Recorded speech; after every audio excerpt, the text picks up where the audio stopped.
హల్లెలూయా. ప్రియ దేవుని జనాంగమా, ఈ రోజు పరిశుద్ధాత్మ దేవుడు మనతో ఒక ఉన్నతమైన మాట ద్వారా మనతో మాట్లాడి మనం బలపరచాలని పరిశుద్ధాత్మ దేవుడు ఆశపడుతున్నాడు. Praise the Lord. హల్లెలూయా. నమ్మే వారు మీకు దేవుని నామమున స్తుతి చెల్లిద్దామా? హల్లెలూయా. హల్లెలూయా. హల్లెలూయా. గ్రంథం 46వ అధ్యాయం, కీర్తనల గ్రంథం 46వ అధ్యాయం 1వ వచనం. కీర్తనల గ్రంథం 46వ అధ్యాయం 1వ వచనం. దేవుడు మనకు ఆశ్రయమును దుర్గమునై ఉన్నాడు. Praise the Lord. Hallelujah. Hallelujah. ఈ కీర్తన గ్రంథం 46వ అధ్యాయం 1వ వచనంలో మనం చూసినట్లయితే ఇక్కడ ఒక అద్భుతమైన మాట ఉంది. ఏంటి అద్భుతమైన మాట అంటే, దేవుడు మనకు ఆశ్రయము దుర్గమునై ఉన్నాడంట. Praise the Lord. హల్లెలూయా. పరిశుద్ధాత్మ దేవుడు నేడు మనతో మాట్లాడాలనుకుంటున్న అత్యున్నతమైన మాట ఏంటో తెలుసా? ఆశ్రయం. అందరూ కలిసి నాతో ఒకసారి చెప్పండి బిగ్గరగా. ఏంటంట? ఆశ్రయం. Praise the Lord. హల్లెలూయా. అసలు ఆశ్రయం అంటే అర్థం ఏంటి? వర్తమానంలోకి వెళ్ళే ముందు మీ అందరికి ఒక ప్రశ్న. ఆశ్రయం అంటే అర్థం ఏంటి? మీలో ఎవరైనా ఆశ్రయం అంటే అర్థం? సరే నేనే చెప్తాను వినండి. ఈ కీర్తన గ్రంథం 46వ అధ్యాయం 1వ వచనంలోకి ఇంగ్లీష్ బైబిల్లో ఈ విధంగా ట్రాన్స్లేషన్ ఉంది. God is our refuse and hour strength అని చెప్పేసి ఒక ట్రాన్స్లేషన్ ఉంది. ఈ ఆశ్రయం అనే పదానికి రిఫ్యూజ్ అనే ఒక ట్రాన్స్లేషన్ ఉంది ఇంగ్లీష్ లో. అసలు ఈ రిఫ్యూజ్ అంటే అర్థం ఏంటంటే మనలను భద్రపరిచే స్థలం లేదా మనకి ఆశ్రయం కల్పించే స్థానం. Praise the Lord. హల్లెలూయా. ఆశ్రయం అంటే అర్థం ఏమిటో తెలుసా? మనకి భద్రత కల్పించే స్థలం. ప్రియ దేవుని జనాంగమా, ఈ రోజు అనేకమైన వ్యాధులు, బాధలు, శోధనలో కొట్టుమిట్టాడిపోతూ ఏమి చేయాలో అర్థం కాని పరిస్థితుల్లో ఎటు వెళుతున్నా అపజయమే ఎదురవుతున్న సందర్భాలలో చేర్చేవారు లేక, ఆదరించేవారు లేక, ఆలోచన చెప్పేవారు లేక, నా జీవితం ఎటు పోతుందో అనే ఆ యొక్క ఆలోచన మధ్య పోరాటాల నడుమ, గమ్యం తెలియని పోరాటాల మధ్య సతమతమైపోతున్న జీవితాలతో నా యేసయ్య ఈ రోజు మాట్లాడిన మాట తెలుసా? నేను నీకు ఆశ్రయం. హల్లెలూయా. హల్లెలూయా. ఈ రోజు నీ సమస్యల్లో, నీ వ్యాధుల్లో, బాధల్లో, శోధనలో ఈ లోకంలో ఉన్న ప్రజలు నీకు సహాయం చేసినా చేయకపోయినా, నేను నీకు తోడున్నానని ధైర్యం చెప్పినా చెప్పకపోయినా కానీ నా యేసయ్య నీతో మాట్లాడుతున్న మాట ఏంటో తెలుసా? నా ప్రియ జనాంగమా, నేను నీకు ఆశ్రయం. హల్లెలూయా. హల్లెలూయా. ఈ రోజు నువ్వు ఏ స్థితిలో ఉన్నా భయపడాల్సిన అవసరం లేదు. పరిశుద్ధాత్మ దేవుడు నేరుగా మీ హృదయాలతో మాట్లాడుతున్న మాట ఏంటిదంటే, నీ శ్రమలో, బాధల్లో, శోధనలో, నిరాశ, నిస్పృహలో నువ్వు కృంగిపోయినా కానీ నీకు ఆశ్రయం భద్రత కలిగించి ఈ లోకంలో ఉన్నతమైన విజయాన్ని ఇచ్చే ఆశ్రయపురంగా నా దేవుడు నీకు తోడుకున్నాడు. హల్లెలూయా. హల్లెలూయా. అందుకే దేవుడి వాక్యం చదువుతుంది చూడండి. కీర్తనల గ్రంథం 118వ అధ్యాయం, కీర్తనల గ్రంథం 118వ అధ్యాయం 8వ వచనం. మనుషులను నమ్ముకున్నట కంటే యెహోవాను ఆశ్రయించడం మేలు. రాజులను నమ్ముకున్నట కంటే యెహోవాను ఆశ్రయించడం మేలు. Praise the Lord. హల్లెలూయా. ఈ రోజు దేవుని వాక్యం మాట్లాడుతుంది కదా, మనుషులను నమ్ముకున్నట కంటే, మనుషుల జ్ఞానాన్ని నమ్ముకున్నట కంటే, మనుషుల బలాన్ని నమ్ముకున్నట కంటే నా దేవుని ఆశ్రయించడం మేలంట. Praise the Lord. హల్లెలూయా. నీకు కష్టం వచ్చిందంటే ఈ లోకంలో ఉన్న ప్రజలు నీకు దూరంగా పారిపోతారు. అవునా కాదా? ఏమైనా దరిదాపుల్లో కూడా రారు వాళ్ళు. కానీ నా యేసయ్య ఈ రోజు చెప్తున్నాడు, ఈ లోకంలో ఉన్న ప్రజలు నిన్ను చేర తీసినా చేర తీయకపోయినా, నీ కష్ట సమయంలో నీ దగ్గరకు వచ్చి నేను నీకు తోడుగా ఉన్నాను, అభయించలేకపోయినా, ఇదిగో నేను నీకు ఆశ్రయపురంగా ఉన్నాను. హల్లెలూయా. హల్లెలూయా.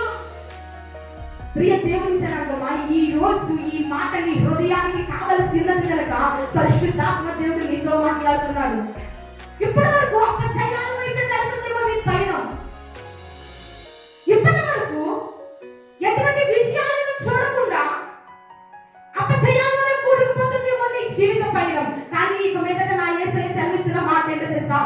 రోజు నీవు ఆయన్ని ఆశ్రయించు, నీ అపజయాన్ని సైతం విజయాలుగా మార్చబోతున్నాడు నా దేవుడు. హల్లెలూయా, హల్లెలూయా. ఈ రోజు పరిశుద్ధాత్మ దేవుడు ఒక 2 బ్యాచెస్, అంటే ఒక 2 గుంపులని మన ముందు ఉంచాలని ఆశపడుతూ ఉన్నాడు ఆయన. ఒకటి, దేవుని ఆశ్రయించిన వారు ఏ విధంగా ఉంటారు, రెండవదిగా ఆయన్ని ఆశ్రయించిన వారు ఏ విధంగా ఉంటారని. ప్రైజ్ లార్డ్, హల్లెలూయా. చూడండి ఇర్మియా గ్రంథం 17వ అధ్యాయం 5వ వచనం నుండి. ఇర్మియా గ్రంథం 17వ అధ్యాయం 5వ వచనం నుండి. యెహోవా ఇలాగ సెలవిస్తున్నాడు, నరులను ఆశ్రయించి శరీరులను తనకు ఆధారముగా చేసుకొనుచు తన హృదయమును యెహోవా మీద నుండి తొలగించుకునేవాడు శాపగ్రస్తుడు. వాడు ఎడారిలోని అరుహ వృక్షం వలె ఉండును. మేలు వచ్చినప్పుడు అది వారికి కనబడదు. వాడు అడవిలో కాలిన నేల యందును నిర్జనమైన చౌటి భూమి యందును నివసించును. ప్రైజ్ లార్డ్, హల్లెలూయా. మొట్టమొదటిగా పరిశుద్ధాత్ముడు దేవుని ఆశ్రయించిన గుంపు వరకు మాతో మాట్లాడుతూ ఉన్నారు. ఈ దేవుని ఆశ్రయించిన గుంపు ఏ విధంగా ఉంటారంటే, వీరు మనుషుల జ్ఞానంపై ఆధారపడి తమ బలమున్నంత కాలము ఇక మేము ఏదైనా చేయగలము, మాకు దేవునితో పని లేదని దేవుని ఆశ్రయించకుండా మనుషులను ఆధారముగా చేసుకొని మనుషులపై ఆధారపడి జీవించేవారు మొట్టమొదటిగా శాపగ్రస్తులు అవుతారంట. ప్రైజ్ లార్డ్, హల్లెలూయా. రెండవదిగా దేవుడు వీరి కొరకు మాట్లాడుతున్నాడు కదా, వీరు ఎడారిలో ఉన్న అరుహ వృక్షం వలె ఉంటారంట. అరుహ వృక్షం అంటే ఎడారి ఎంతమందికి తెలుసు? ఎడారి ఎంతమందికి తెలుసు? ఎడారి నిత్యం అక్కడ ఎండలు తప్ప ఇంకేముండదు. మీ ఎవరికి తెలియదు ఎడారి ఎలా ఉంటుందో. ప్రైజ్ లార్డ్, హల్లెలూయా. ఎడారిలో నిత్యము వేడి చాలా ఎక్కువగా ఉంటది. అక్కడ కేవలము ఇసుక నేల తప్ప ఇక వేరే మనకి ఏది కనిపించదు. దేవుడు ఆయన్ని ఆశ్రయించిన వారిని ఎలా పోలుస్తున్నాడంటే ఎడారిలో ఉండే అరుహ వృక్షం వల్ల పోలుస్తున్నాడు. ఈ అరుహ వృక్షం అంటే ఇది ఏమిటంటే, దీనికి డిక్షనరీలో ఉన్న పదం ఏంటంటే ఇది ఒక పొద లాంటిదంట. చూడండి, ఎడారిలో ఏదైనా ఫలభరితమైన మొక్కలు ఉంటాయా? యాపిల్ చెట్లు ఎడారిలో కాస్తాయా? ఎందుకు కాయో? ఎందుకంటే అక్కడ దానికి కావలసిన వసతి ఏది ఉండదు కనుక. ప్రైజ్ లార్డ్, హల్లెలూయా. ప్రియ దేవుని జనాంగమా, దేవుణ్ణి ఆశ్రయించిన వాడు కూడా ఎడారిలో ఒక పొదలా ఉంటాడంట. వాడి జీవితంలో ఆశీర్వాదం ఉండదంట. ఒకవేళ మేలు కలిగినా కానీ అది వారి కంటికి కనిపించదంట. ప్రైజ్ లార్డ్, హల్లెలూయా. ప్రియ దేవుని జనాంగమా, ఇప్పటికీ కూడా మనం దేవుణ్ణి ఆశ్రయించకుండా ప్రతి విషయంలో ఆయనకి మొదటి స్థానం ఇవ్వకుండా మన ఇష్టానుసారంగా మనం జీవిస్తే కనుక మన జీవితం కూడా ఎడారిలో ఉండే ఆ యొక్క అరుహ వృక్షం వల్ల యొక్క పొదవలే మారుతుంది. ఎడారిలో ఏదైనా ఫలవంతమైన చెట్టు ఉంటామా చూద్దామన్నా కానీ మనకి కనిపించదు. ఎందుకంటే అక్కడ నిత్యము ఎండ తప్ప మరొకటి ఉండదు. ప్రియ దేవుని జనాంగమా, ఆలోచించండి. దేవుడు మొదటి గుంపు వరకు మాట్లాడుతున్నాడు. ఎవరు ఈ మొదటి గుంపు అంటే, దేవుణ్ణి ఆశ్రయించకుండా తమ ఇష్టానుసారమైన జీవితాన్ని జీవిస్తూ నరులను తనకు ఆధారముగా చేసుకొని మనుషుల యొక్క బలాన్ని తనకు ఆధారముగా చేసుకొని ఏ విషయంలోని కూడా దేవునికి ప్రాముఖ్యత ఇవ్వలేని వాడు ఎలా ఉంటాడంటే ఎడారిలో ఉన్న ఒక పొదలా ఉంటాడంట. సరే, అయితే దేవుని ఆశ్రయించిన వాడు ఎలా ఉంటాడో చూడండి. అదే కింద వచనంలో, అదే 7వ వచనం నుంచి చూడండి. యెహోవాను నమ్ముకుని వాడు ధన్యుడు, యెహోవా వానికి ఆశ్రయముగా ఉండును. చదవాలి. వాడు జలముల యందు నాటబడిన చెట్టు వలె ఉండును, అది కాలువల ఓరను దాన్ని వేళ్ళు తన్నును. ప్రైజ్ లార్డ్, హల్లెలూయా. దేవుణ్ణి ఆశ్రయించిన వాడేమో ఎడారిలో ఒక పొదలా ఉంటాడంట. మరి ఆశ్రయించిన వారి పరిస్థితి ఏమిటి? రెండవ గుంపు వరకు దేవుడు మాట్లాడుతున్నాడు. ఆయన్ని ఆశ్రయించిన నరుడంట మొట్టమొదటిగా ధన్యుడవుతాడంట. ప్రైజ్ లార్డ్, హల్లెలూయా. ధన్యుడవడమే కాకుండా దేవుడు వారికి ఆశ్రయముగా ఉంటాడంట. రెండవదిగా అంటే వారి ఆపద సమయంలో వారికి భద్రత కల్పించి ఆయన ఆశ్రయపురంలో భద్రపరుస్తాడంట ఆయన. ప్రైజ్ లార్డ్, హల్లెలూయా.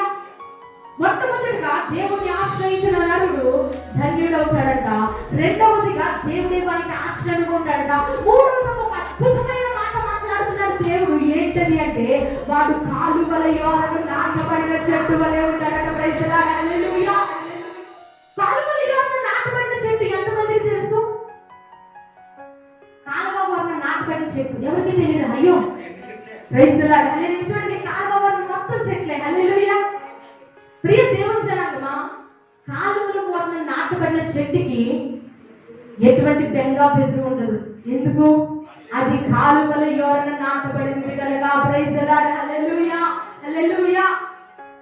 ప్రియ దేవుని జనాంగమా, దేవుని ఆశ్రయించిన వారి కొరకు కూడా పరిశుద్ధాత్మ దేవుడు మాట్లాడుతున్నాడు కదా. ఆయన్ని ఆశ్రయించిన వాడు కూడా కాలువల యోరను నాటబడిన చెట్టు వలె ఉంటాడంట. హల్లెలూయా. అదే ఇంకో మాట ఉంది, దాని వేళ్ళంట ఎక్కడ చదువుతాయని దేవుని వాక్యం చదివిస్తుంది. చదవండి 7వ వచనం. యెహోవాను నమ్ముకున్నవాడు ధన్యుడు, యెహోవా వానికి ఆశ్రయంగా ఉండును. వాడు జలము కింద నాటబడిన చెట్టు వలె ఉండను. అది కాలువల బోరను, దాని వేళ్ళు తన్నును. ప్రైజ్ ది లార్డ్, హల్లెలూయా. దాని వేళ్ళు ఎక్కడ ఉంటాయట చెప్పాలి? కాలువల బోరలో ఉంటాయట. కాలువ బోరలో ఉన్న చెట్టుకి దాని వేళ్ళు కాలువ బోరలో ఉంటే దానికి ఏదైనా బెంగ బెదురు ఉంటదంటారా?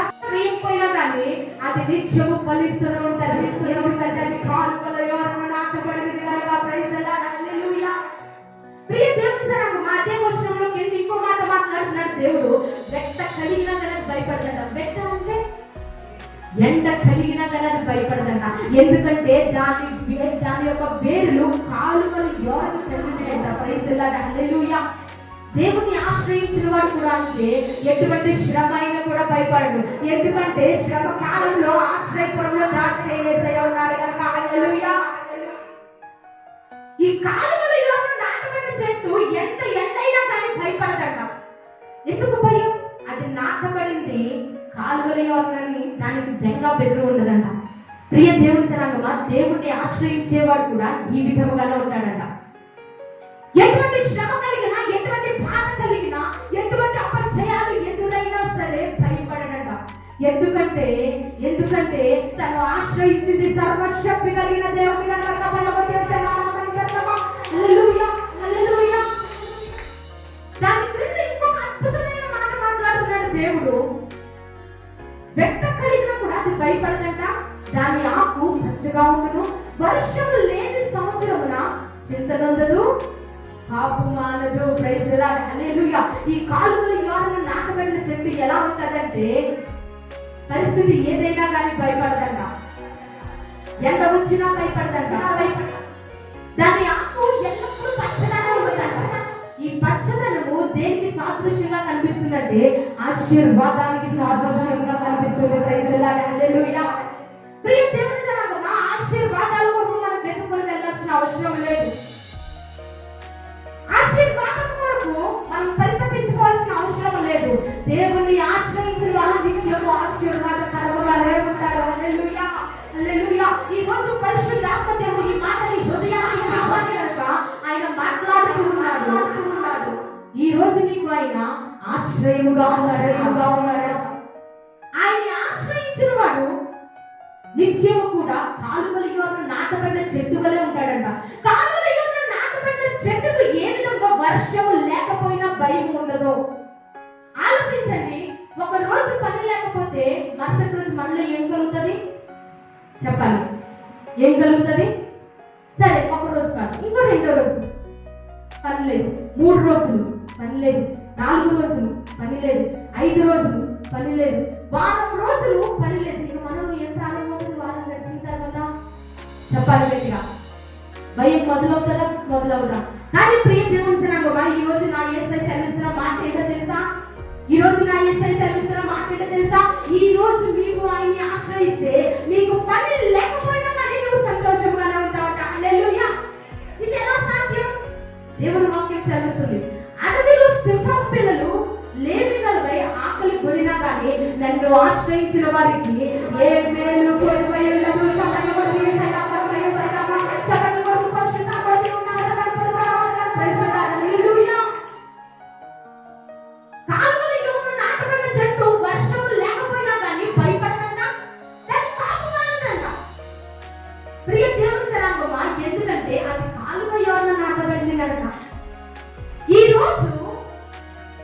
రోజు మనము ఎప్పుడు భయపడకుండా ధైర్యంగా ఎప్పుడు నివసించగలము అంటే, ఎప్పుడు ధైర్యంగా జీవించగలము అంటే, మనము మన దేవుడిని యేసయ్య ఆయన ఆశ్రయపురము చెంతకు చేరినప్పుడే.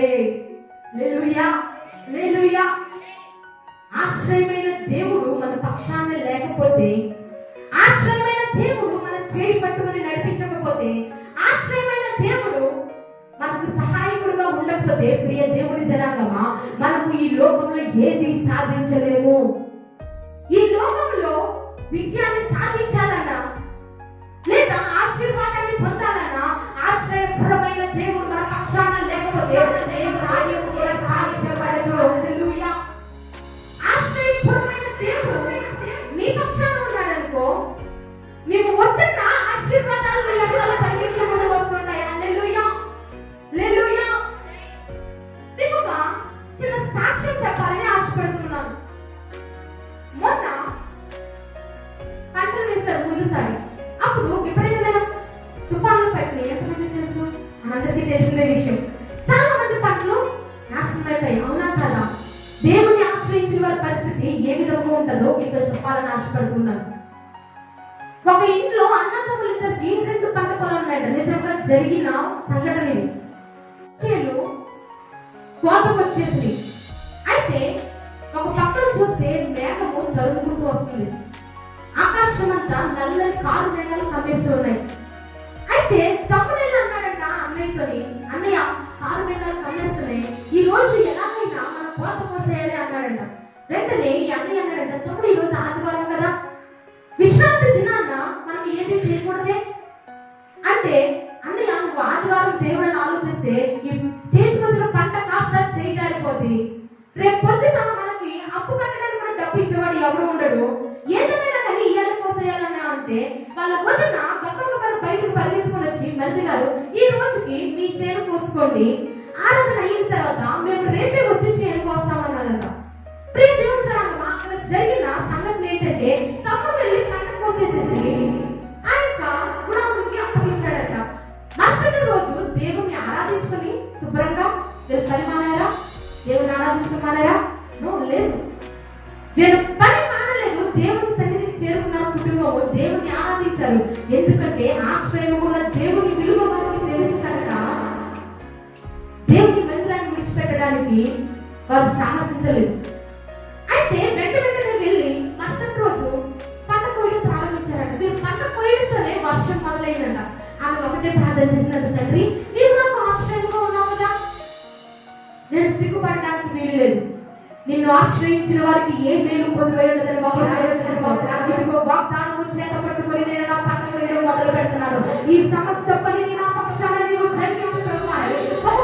ప్రార్థన చేస్తూ పంట కోయడం ప్రారంభిస్తున్నారంట. ప్రియ దేవుని జనాంగమా, పంట కోయడమైనది, ఆ పనులు తీసుకురావడమైంది, మొత్తం అదంతా సమకూర్చడం జరిగింది. తిరిగి గొడవలు ఇచ్చిన తర్వాత 2 రోజులకు డబ్బులు వచ్చాయంట. తమ్ముడు చేతికి మొట్టమొదటిగా డబ్బులు వచ్చాయంట. ఒక 30,000 40,000 వచ్చాయంట. తర్వాత అన్నయ్య చేతికి డబ్బులు వచ్చినాయంట.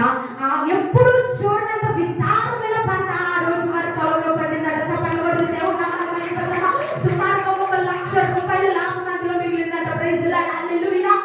ప్రియ దేవుని జనాంగమా, ఆయన ఆశ్రయించిన వారిని ఎన్నడూ కూడా సిగ్గుపరిచే దేవుడు కాదు ఆయన. ఇద్దరు క్రైస్తవులే, కానీ ఇద్దరిలో ఉన్నది ఒకే మనస్తత్వం కాదు. ఒకరు దేవుణ్ణి ఆశ్రయించే మనస్తత్వం, ఒకరు తమ ఫలాన్ని ఆలోచనలు నమ్ముకున్న మనస్తత్వం. చూడండి, ఈ రోజు నీ ఆలోచన నీవు నమ్ముకున్నంత కాలం ఏమీ సాధించలేవు. ఈ రోజు నీ ఎవరి ఫలాన్ని నమ్ముకున్నంత కాలము నీవు ఏమీ సాధించలేవు. కానీ ఆశ్రయపూర్వమైన నా యేసయ్య చెంతకు చేరితే నిత్యము నీ జీవితంలో విజయమే. హల్లెలూయా, హల్లెలూయా. ప్రియ దేవుని జనాంగమా, ఎందుకు ఈ సాక్ష్యము నేను చెప్పానంటే, ఈ సాక్ష్యం ద్వారా మరి కొంతమంది బలపరచబడాలన్నదే దేవుని ఉద్దేశం. హల్లెలూయా. శ్రమ వచ్చిందని, పాపం వచ్చిందని మందిరానికి మానేయకండి. ఆ శ్రమలో, బాధలో, శోధనలో దేవుని మందిరానికి వచ్చాక బలిపీఠం మీద మొదలుపెడితే ఆశ్రయ దుర్మార్గంగా ఉన్న దేవుడు నీ బాధ చూసి, నీ వేదన చూసి, నీ ఉన్న కష్టాన్ని చూసి ఉన్నతమైన జయాన్ని ఇచ్చే దేవుడు నా యేసయ్య. హల్లెలూయా, హల్లెలూయా. ఈ రోజు ఏ బాధతో నువ్వు బాధపడుతున్నావో నాకైతే తెలియదు, కానీ నీ హృదయాంతరంగాన్ని పరిశుద్ధాత్మ దేవుడు చూస్తూ ఉన్నాడు. ఆయన నీ జీవితంలో ఉన్నతమైన విజయాన్ని దయచేయాలనుకుంటున్నాడు. మరి ఈ రోజు ఆయన ఆశ్రయపరమైన ఏసై చెంతకు చేస్తావా? ప్రియ దేవుని జనాంగం, ఎంతకాలం ఇంకా పోరాడలేకపోతున్నానని బాధపడుతూ ఉంటావు? ఎంతకాలం నీ సమస్యల్లో కొట్టుమిట్టాడిపోతూ ఇక ఈ సమస్యలు గట్టెక్కేటప్పుడని ఇంకా నీ అంతా నీవే కృంగిపోతావు? నా దేవుడు మాట్లాడుతున్నాడు, ఇక కృంగిపోయే కృంగిదల మీద కాదు, నీ భారం ఆయన మీద మోపు. ఈ రోజు హల్లెలూయా. ఈ పరిశుద్ధ గ్రంథంలో అనేక మంది దేవుని ఆశ్రయించి ఉన్నతమైన విజయాన్ని పొందుకున్నారు. సమయం అవుతుంది కనుక నేను తొందరగా చెప్పుకుంటూ వెళ్తున్నాను. చూడండి, 2వ దినవృత్తాంతముల గ్రంథము 20వ అధ్యాయము 1వ వచనం నుండి 25 వచనాలు. 2వ దినవృత్తాంతముల గ్రంథము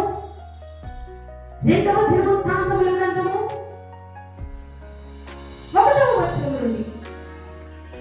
ఇది అయిన తరువాత మోయాబీయులను, అమ్మోనీయులను, మెయోనీయులను కొందరు దండెత్తి యెహోషాపాతు మీదకు వచ్చి, అందులో కొందరు వచ్చి సముద్రం అవతల నుండి సిరియోనుల తట్టు గొప్ప సైన్యం ఒకటి నీ వైపుగా వస్తున్నది. ప్రైజ్ ది లార్డ్, హల్లెలూయా.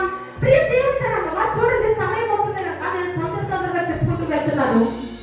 యూదా దేశానికి యెహోషాపాతు అనే ఒక రాజుగా పరిపాలన చేస్తున్న కాలంలో అమోనీయులు, మోయాబీయులు, మెమోనీయులు అనే ఒక ముగ్గురు గుంపులు కలిసి ఒక మహా సైన్యంగా బయలుదేరి వస్తున్నారట. ప్రైజ్ ది లార్డ్, హల్లెలూయా. యూదా దేశం మీదకి యుద్ధానికి వస్తూ ఒక ప్రాంతంలో ఆగారట. అయితే ఇందులో కొందరు వ్యక్తులు వచ్చి యెహోషాపాతు దగ్గరికి వచ్చి, రాజా ఇదిగో అవతల నుండి కొంతమంది అమోనీయులు, మోయాబీయులు, మెమోనీయులు అనే కొంతమంది కలిసి నీ రాజ్యం మీదకి దండెత్తి వస్తున్నారు. ఇదిగో సముద్రం అవతల నుండి సిరియాను వైపు నుండి వారు వస్తున్నారయ్యా అని చెప్పగానే యెహోషువలో కలవరం మొదలైందట. ఎందుకంటే యెహోషాపాతు మీదకి వస్తున్నది ఒక రాజ్యము కాదు, ఒక ముగ్గురు కలిసి మహా సైన్యముగా బయలుదేరి వీరు నివసిస్తున్న ప్రాంతం నుండి వీరిని తరిమేయాలని, వీరిపై యుద్ధం చేసి వీరిని చంపేయాలని ఒక ఆలోచనతో ఈ మహా సైన్యముగా బయలుదేరారట. వెంటనే ఈ విషయం విన్న వెంటనే యెహోషాపాతులో ఒక భయం మొదలైందట. వెంటనే యెహోషాపాతు ఏం చేయాలి? రాజు కనుక ఎదురు వస్తున్న సైన్యం కనుక ఇక్కడ కూడా సైన్యాన్ని రెడీ చేసుకోవాలి, అవునా కాదా? సైన్యాన్ని రెడీ చేయాలి, యుద్ధానికి ఆయుధాలను రెడీ చేయాలి, ఇంకా అనేకమైన రెడీ చేస్తూ యుద్ధానికి వీరు కూడా సిద్ధం కావాలి. కానీ ప్రియ దేవుని జనాంగమా, అక్కడ జరుగుతున్న సంఘటన అది కాదు. కానీ ఎప్పుడైతే ఈ విషయం యెహోషాపాతు దగ్గరికి వెళ్ళిందో వెంటనే యెహోషాపాతు చేసిన పని ఏమిటో తెలుసా? దేవుని యొక్క విచారించడానికి పరిగెత్తుతున్నాడట. కమల బట్టి హల్లెలూయా, హల్లెలూయా. యెహోషాపాతుకి ఎప్పుడైతే ఈ విషయం తెలిసిందో వెంటనే దేవుని యొద్దకు వెళ్ళి ఆయన సహాయం కొరకు ఆయన యొక్క విచారణ చేయడానికి తన మనసు నిలుపుకొని యూదా దేశమంతటా కూడా ఉపవాస దినము ప్రకటించాడంట. ఎప్పుడైతే యూదా దేశమంతా కూడా ఉపవాస దినము ప్రకటించబడిందో వెంటనే అక్కడున్న జనులందరూ, ఆ యూదా దేశంలో పట్టణంలో ఉన్న ప్రజలందరూ కూడా, ఆ యొక్క యూదా దేశంలో ఉన్న ప్రజలందరూ కూడా సమకూడి దేవుని మందిరం ఎదుట నిలవబడ్డారంట. దేవుని ఆశ్రయదుర్గమైన యేసయ్య చెంతకు చేరారంట. హల్లెలూయా. ప్రియ దేవుని జనాంగమా, ఎప్పుడైతే ఈ యొక్క జనాంగాలందరూ కూడి ఆయా పట్టణాల నుండి సమకూర్చబడ్డారో వెంటనే యెహోషాపాతు రాజు ఆ యొక్క దేవుని మందిరం ఎదుట కొత్త శాల ఎదుట నిలవబడి యెహోషాపాతు ఆ యొక్క జనులకు మధ్యగా నిలవబడి దేవునికి ప్రార్థన చేస్తున్నాడు. అయ్యా, మా పితరుల తండ్రివైన యెహోవా, అయ్యో నీవు భూమి ఆకాశములను సృజించిన వాడు, ఈ లోకంలో ఉన్న జనాంగాలను నువ్వు రక్షించేవాడు, వారిని పరిపాలించేవాడు. ఇదిగో బలము నీది, ప్రభావము నీది, బల శౌర్యము కలిగిన దేవుడవు నీవు. నిన్ను ఎదిరించడానికి ఎవరికి శక్తి చాలదయ్యా. అయ్యా, నీవు మాకు ఇచ్చిన ఈ స్వాస్థ్యం నుండి, నీవు మాకు ఇచ్చిన ఈ ఆశీర్వాదం నుండి మమ్మల్ని తోలివేయడానికి ఇదిగో అమ్మోనీయులు, మోయాబీయులు, ఆ యొక్క మెమోనీయులు అనే వారు మహా సైన్యముగా బయలుదేరి, గొప్ప సైన్యముగా బయలుదేరి నా మీదకి వస్తున్నారయ్యా. ఒక్కసారి నీ యొక్క దృష్టి వారి మీద ఉంచుతారు. అయ్యా, ఒక్కసారి జ్ఞాపకం చేసుకో ప్రభువా అని చెప్పేసి యెహోషాపాతు ప్రార్థన చేస్తున్నాడట. నిన్ను ఎదిరించే శక్తి ఎవరికి చాలదు, నా మీదకు వస్తున్న సైన్యాన్ని చూడయ్యా అని ప్రార్థన చేస్తూ ఉన్నాడట. ఇంకొక మాట మాట్లాడుతూ ఉన్నాడు, అయ్యా, ఆ సైన్యముతో పోరాడే శక్తి మాకు లేదయ్యా, మా బలము సరిపోదు తండ్రి, ఇదిగో నీవు తప్ప ఈ పరిస్థితిలో మాకు వేరే దిక్కు లేదని దేవుని మందిరాన్ని ఆశ్రయించారంటే యూదా జనులందరూ. ప్రైజ్ ది లార్డ్, హల్లెలూయా. ప్రియ దేవుని జనాంగమా, నీవు కూడా ఇదే పోరాటంలో సతమతమైపోతున్నావా? ఇక సమస్యలతో పోరాడే బలము చాలక ఏమి చేయాలి అర్థం కాని స్థితిలో ఉన్నావా? ఈ రోజు నా దేవుడు నీతో మాట్లాడుతున్నాడు. నీ సమస్యల్లో కూడా, నీ వేదనలో కూడా, నీవు పోరాడలేని పోరాటాల్లో కూడా నా దేవుడు నీకు ఆశ్రయంగా ఉన్నాడు. హల్లెలూయా. యెహోషాపాతు ప్రార్థన చేస్తుండగా అక్కడ జరిగిన ఒక అద్భుతం ఏమిటో తెలుసా? చూడండి, నీవే మాకు దిక్కని దేవుడికి ప్రార్థన చేస్తూ ఉండగా 14వ వచనం చూడండి. అప్పుడు మత్తన్యాకు పుట్టిన యెహెజ్కేలు కుమారుడైన బెనాయాకు జనరమైన జకరియా కుమారులను ఆసాపు సంతతి వాడును లేవీయులకు యెహజ్కేలు సమాజంలో ఉండెను. యెహోవా ఆత్మ అతని మీదికి రాగా అతడిలాగు ప్రకటించెను, యూదా పరులారా, యెరూషలేము కాపురస్తులారా, యెహోషాపాతు రాజా, మీరందరూ ఆలకించుడి. యెహోవా సెలవిచ్చిన దేవుడుగా ఈ గొప్ప సైన్యములకు మీరు భయపడకుడి, జడియకుడి. ఈ యుద్ధము మీరు కాదు, దేవుడే జరిగించును. రేపు వారి మీదకు పోవుడి, వారి జీతులు అనే ఎప్పుడు మార్గము వచ్చెదరు. మీరు ఎరువుల అరణ్యముల ముందర నా బాబు కొన దగ్గర వారిని కనుగొందురు. ఈ యుద్ధంలో మీరు పోట్లాడవలసిన నిమిత్తము లేదు. Praise the Lord. హల్లెలూయా. ఎప్పుడైతే జనాంగాలందరూ దేవుని మందిరం మీద కూడి ఆయన ఆశ్రయించి దేవునికి మొరపెడుతూ ఉన్నారో, వస్తున్న భయంకరమైన గొప్ప సైన్యాలను చూస్తూ దేవుని నామాన్ని మొరపెట్టడం ప్రారంభించారు. ఒక్కసారిగా అక్కడ జరిగిన సంఘటన ఏంటంటే, ఒక్కసారిగా ఆ సమాజంలో అంటే ఆ యొక్క జనాంగాలలో యెహజ్కేలు ఒక వ్యక్తి ఉన్నాడంట. ఆ యెహజ్కేలు మీద దేవుని ఆత్మ ఒక్కసారిగా దిగి వచ్చిందంట. దేవుని ఆత్మ దిగి వచ్చి మాట్లాడుతున్న మాట ఏంటో తెలుసా? ఇదిగో యెరూషలేము కాపురస్తులారా, యూదా పరులారా, ఇదిగో ఈ యుద్ధము మీరు కాదు, దేవుడు జరిగిస్తున్నాడు. హల్లెలూయా, హల్లెలూయా. ఇంకో మాట మాట్లాడుతున్నాడు కదా దేవుడు, ఇందులో మీరు పోట్లాడవలసిన నిమిత్తము లేదు, మీరు మీద యుద్ధము చేయవలసిన లేదు, మీ దేవుడే మీ పక్షాన యుద్ధాన్ని జరిగించును. హల్లెలూయా. ప్రియ దేవుని జనాంగం, ఆలోచించండి. దేవుడు మాట్లాడుతున్నాడు గొప్ప మాట. ఆయన్ని ఆశ్రయించారు యెహోషాపాతు, ఆ యొక్క రాజ్యం అందరూ కలిసి దేవుణ్ణి ఆశ్రయించారు. ఇక దేవుడు మాట్లాడుతున్నాడు కదా, మీరు వారితో యుద్ధం చేయవలసిన అవసరం లేదు, మీ పక్షాన నేనే వారితో పోట్లాడబోతున్నాను. హల్లెలూయా. ప్రియ దేవుని జనాంగం, ఎప్పుడైతే దేవుడు ఈ మాట మాట్లాడాడు, వెంటనే యెహోషాపాతు ఆ రాజ్యంలో ఉన్న జనాంగాలందరూ సాష్టాంగపడి దేవుని నామానికి ఆ యొక్క నమస్కారం చేశారంట. ప్రజలందరూ దేవుని స్తుతించారంట. మరుసటి రోజు వీరు యుద్ధానికి బయలుదేరారు, ఆ యొక్క యుద్ధ ప్రదేశానికి బయలుదేరారంట. యుద్ధ భక్తులు తీరి నుంచున్నారంట. ఈ లోపు కొంతమంది స్తుతి గానాలు చేసే వారిని, గాయకులను ఏర్పాటు చేశారట. వీరు పరిశుద్ధ అలంకారాలు ధరించుకొని సైన్యం వెనకాల వస్తుంటే పరిశుద్ధ అలంకారాలు ధరించుకొని ఆ యొక్క చూడండి పరిశుద్ధ అలంకారాలు ధరించుకొని ఆ యొక్క 21వ వచనంలో యెహోవాను స్తుతించుటకు గాయకులను ఏర్పరిచి వారు పరిశుద్ధ అలంకారాలు ధరించి సైన్యము ముందర నడుచుచు యెహోవా కృప నిరంతరం ఉండెను. ఆయనను స్తుతించండి అని చెప్పి ఒక స్తుతి నామము చేసుకుంటూ సైన్యం ముందర నడుస్తున్నారట. వీరేమో సైన్యం వెనకాల నడుచుకుంటూ ఆ యొక్క యుద్ధం జరిగే ఆ యొక్క ప్లేస్ కి, దేవుడు వెళ్ళిన ప్రదేశానికి వీళ్ళు వెళ్ళారట. వీరు ఒక ప్రాంతానికి వెళ్ళి నిలిచి చూసినప్పటికీ అక్కడ అందరూ శవాలు పడుతున్నారంట. ఏదైతే రాజ్యం వీరి మీదకి గొప్ప సైన్యమై వీరిని ఓడించాలని వచ్చిందో, వీరిపై యుద్ధం చేయాలని వచ్చిందో, ఆ రాజ్యం మొత్తము, ఆ యొక్క సైన్యాలు మొత్తము, ఆ యొక్క గొప్ప సైన్యం మొత్తము శవాలై పడుతున్నాయట. అసలు ఇక్కడ జరిగిన కార్యం ఏమిటంటే, 3 బ్యాచ్లు బయలుదేరి, అవునా? అమోనీయులు, మోయాబీలు, మెమోనీయులు అనే ఒక 3 రాజ్యాలు బయలుదేరి, ఈ 3 రాజ్యాల్లో జరిగినది ఏంటంటే, వారిలో వారే కొట్టుకొని వారిలో వారే చంపేస్తున్నారట. హల్లెలూయా. నా దేవుడు కార్యం చేసే కార్యం ఏంటో తెలుసా? దుష్టుడు ఏ మార్గాల్లో వచ్చాడు ఆ మార్గాన్ని పారిపోతాడు. హల్లెలూయా. ఎప్పుడు జరిగేది తెలుసా? ఈ యొక్క అద్భుతం ఎప్పుడు జరుగుతుందో తెలుసా? ఈ యొక్క విజయం ఎప్పుడు కలుగుతుందో తెలుసా? నా యేసయ్యను నువ్వు ఆశ్రయించిన వాడే ఒక గొప్ప విజయాన్ని చూడగలవు. హల్లెలూయా. ప్రియ దేవుని జనాంగమా, ఎప్పుడైతే ఆ యొక్క సైన్యము యెహోషాపాతు మీదకి, అతని రాజ్యం మీదకి వస్తుందని తెలిసిందో, వెంటనే యెహోషాపాతు దేవుడిని ఆశ్రయించాడంట. యెహోషాపాతు యుద్ధము చేయలేదు, దేశము యుద్ధము చేయలేదు. మరి ఎవరు యుద్ధము చేశారంటే, సైన్యముల అధిపతి యెహోవా యుద్ధము చేసి వారి చేతికి గొప్ప విజయాన్ని అందించాడు. హల్లెలూయా, హల్లెలూయా. ఈ రోజు మేము పరీక్షలైన పోరాటాల మధ్య సతమతమైపోతున్నావా? ఆ పోరాటాలలో మేము పోరాడాల్సిన నిమిత్తం లేదు. నా దేవుడిని ఈ రోజు నువ్వు ఆశ్రయిస్తే, ఈ రోజు నా దేవుడు నీతో మాట్లాడుతున్న మాట ఏంటో తెలుసా? ఆయన బలహీనులను బలపరచు, దీనులను లేవనెత్తి ఉన్నతమైన కృపనిచ్చే దేవుడైన.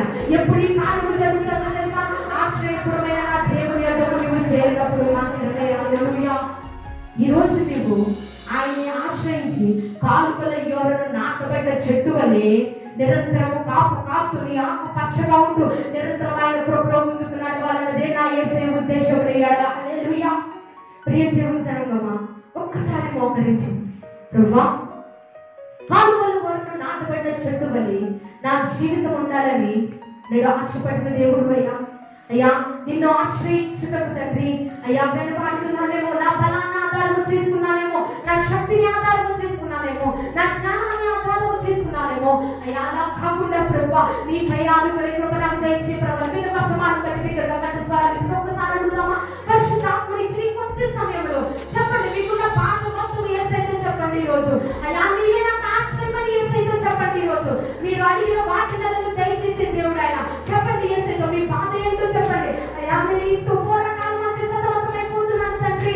అయ్యా, ఈ సుడిగుండాల మధ్య తండ్రి కొట్టి మిట్టాడుతున్నాను. అయ్యా, శ్రమలని సుడిగుండాల మధ్య తండ్రి ఎటు వెళ్ళాలో తెలియని పరిస్థితులలో ఆ శ్రమతో యుద్ధము చేయలేక అయ్యా నా శక్తి చాలట్లేదయ్యా, నా బలము చాలట్లేదు తండ్రి. అయ్యా, యెహోషుపాతుకి శక్తి చాలని సమయంలో నీవే శక్తి మంత్రమే సహాయం చేసావు కదా నాయనా. అయ్యా, నా జీవితంలో కార్యము జరిగించగా నిన్ను ఆశ్రయించిన వారికి ఏ మేలు పొదువై ఉండదని వాగ్దానం చేసావు కదా తండ్రి. అయ్యా, ఈ రోజు తండ్రి నీ ఆశ్రయపూర్వమైన నీ యొద్దకు వచ్చి ఉన్నానయ్యా. మా ఆశ్రయమైన నీ యొద్దకు వచ్చి ఉన్నానయ్యా. మాకు సహాయం చేయాలా, నీ కృప చూపించు ప్రభాని. ప్రతి ఒక్కరు కంఠస్వరాలు పరిశుద్ధాత్మ దేవుడు నేడు మనతో మాట్లాడే విధానం బట్టి ప్రార్థనలోకి విధమా. ఓ ప్రైజ్ ది లార్డ్. రీ బాబా శందలరమ రీ మధురమ రీ మధురమ శందలరమ బాబా లాడి బలహీనులను బలపరచువాడా, కృంగిన వారిని లేవనెత్తువాడా. బలహీనులను బలపరచువాడా, కృంగిన వారిని లేవనెత్తువాడా. యేసయ్యా నా ఆశ్రయమా, యేసయ్యా నీకే ఆరాధన. చెప్పండి యేసయ్యతో, యేసయ్యా నా ఆశ్రయమా, యేసయ్యా నీకే ఆరాధన. అవును తండ్రి, యమా సమస్తమును తండ్రి ఆత్మపుత్రుడైన దేవుడు నీవే మా ఆశ్రయం ప్రభువా. యేసయ్యతో చెప్పండి, ఎవరు మామూలు లేక పరిశుద్ధాత్మ దేవుడు ఇచ్చిన ఈ శుభ సందర్భంలో ఆయన నీకు ఇచ్చిన శ్రేష్టమైన సమయంలో చెప్పండి, నీ హృదయంలో ఉన్న భారత యేసయ్యతో చెప్పండి. ఈరోజు నీ హృదయంలో ఉన్న వేదనతో యేసయ్యతో చెప్పండి. ఇదిగో నీవు చెప్పగలిగితే ఆశ్రయమైన దేవుడు, ఆశ్రయపరమైన దేవుడు నిన్ను ఆయన చెంతకు చేర్చి నీకు ఉన్నతమైన సహాయాన్ని తెచ్చి ఉన్నతమైన విజయాన్ని ఇచ్చే దేవుడు నా యేసయ్య. చెప్పండి యేసయ్యతో, నీ హృదయం